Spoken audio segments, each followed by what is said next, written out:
Hello there, Dr. Vaughn and the members of the Dissertation Defense Committee. Thank you for your time today.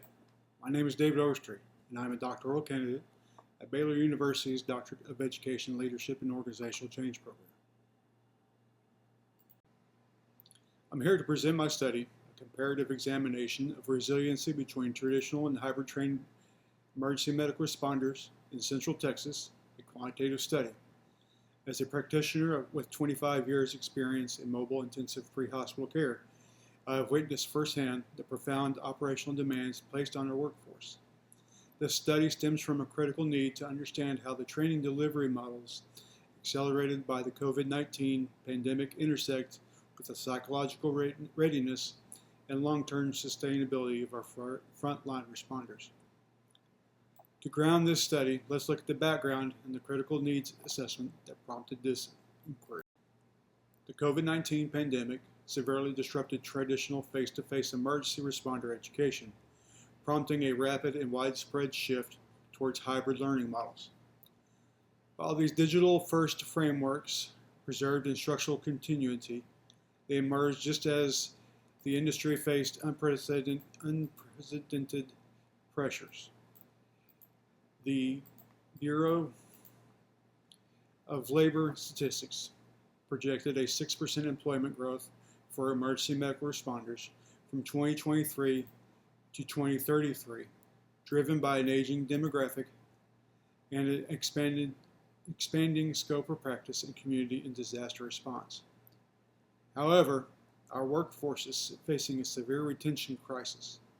Newly qualified responders undergo an emotionally turbulent transition into high-stress, unpredictable pre-hospital environments.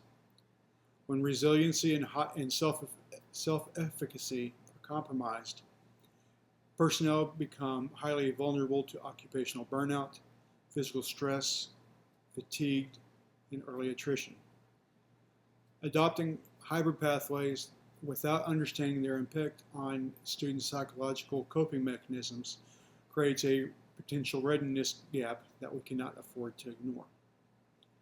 This critical gap led to the core purpose of my research. The purpose of this quantitative causal comparative study was to examine whether differences in perceived resiliency skill levels existed between traditional and hybrid trained emergency medical responders employed at agencies in a Central Texas county. Rather than focusing solely on cognitive benchmarks like the National Registry of Emergency Medical Technicians certification pass rates, the study seeks to measure real-world psychosocial readiness. To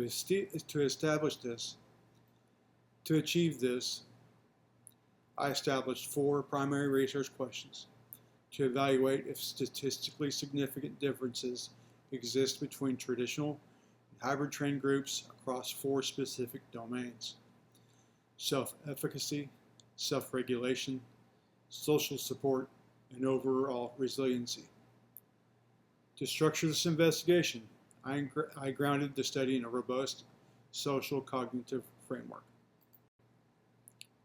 The study was guided by the Resilience Skills Framework developed by Akbari, which adapts core concepts from social cognitive theory to operationalize workplace resilience. This framework posits that resilience is not a static trait, but an applied developable capacity rising from the dynamic reciprocal interaction of 3 core constructs.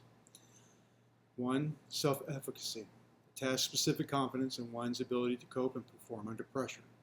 Self-regulation, the cyclical process of goal setting, self-monitoring, and adaptive reflection. Social support, the emotional and practical resources that reinforce coping mechanisms. In this framework, enhanced self-efficacy drives better self-regulation, which in turn shapes social interactions, while social support retains regulated efficacy coping. Together, these elements form the foundation of overall resiliency. With this theoretical lens established, I will now detail the methodology and non-experimental design of this study. I used a quantitative, casual, comparative cross-sectional design. This approach allowed me to collect structured numerical data at a single point in time to investigate naturally occurring relationships without manipulating independent variables. This was ideal for evaluating cohorts who had already completed their respective training pathways and thereby preserving external ecological validity. As a researcher and a practicing paramedic, I maintain an acute awareness of my positionality to mitigate conformity bias. I utilized a standard validated instrument, relied strictly on empirical data, and maintained zero supervisory authority over any participants. This data collection was executed over a structured timeline using a validated instrument. For research question 1, a Moods median test was executed to compare self-efficacy levels between the delivery models. The test revealed no statistical difference between the traditional median of 4.00 and the hybrid median of 3.92. Therefore, I failed to reject the null hypothesis for research question 1. For research question 2, an independent samples t-test evaluated self-regulation. The traditional group had a median of 3.92, standard deviation of 0.72, and hybrid group of median of 3.90 with a standard deviation of 0.63, demonstrated nearly identical levels of self-reflection and behavioral modification. The difference was not statistically significant, therefore I failed to reject the null hypothesis for research question number 2. Next, we turn to the final 2 research questions concerning social support and overall resiliency. Research question 3 examined perceived total social support using a Moods median test. While the traditional cohort maintained a higher median of 4.00 than the hybrid group of 3.30, the variance did not meet our Bonfari corrected significance threshold. Therefore, I failed to reject the null hypothesis for research question 3. Finally, research question 4 assessed the final composite score for overall resiliency using an independent samples t-test. The traditional training pathway yielded an overall mean score 11.69 with a standard deviation of 2.03, while the hybrid pathway yielded an overall mean of 11.24, standard deviation of 1.66. Statistical analysis confirmed that this variance was non-significant. Consequently, I failed to reject the null hypothesis for research question 4. In sum, across all 4 tested constructs, instructional delivery method did not yield a statistically significant impact on perceived resilience skills readiness. Therefore, let's synthesize these results within the context of our existing literature. To understand the weight of these non-significant statistical differences, we must synthesize our findings with the extensive body of literature that frame this inquiry. The parity observed between our traditional and hybrid cohorts deeply intersects with current research in both educational technology and emergency medical responder education. First, our findings strongly reinforce the foundational work of Garrison and Kanuka, and Bonk and Lee, who postulated that blending learning is a distinct, highly transformative paradigm capable of enhancing student engagement. Rather than diminishing the learning experience, the statistical parity in our results aligns with Gamage, Casey Lai, confirming that modern, well-structured hybrid models successfully maintain pedagogical quality and psychological readiness on par with traditional classrooms. This instructional effectiveness is also vital when grounded in the readiness of current healthcare trainings. Authors like Hansen and Fote, Fleur, and Nyman emphasize that emergency services education must readily evolve to meet shifting industry demands and critical personnel shortages. Our data showed that hybrid modelizations answer this call safely. As Jeffries and Tripine highlight, When digital components are designed with educational intentionality, they provide robust, flexible pathways that support student progression without compromising their ultimate clinical or psychological preparedness. This psychological preparedness is the core defense against the intense operational pressures outlined in contemporary EMS literature.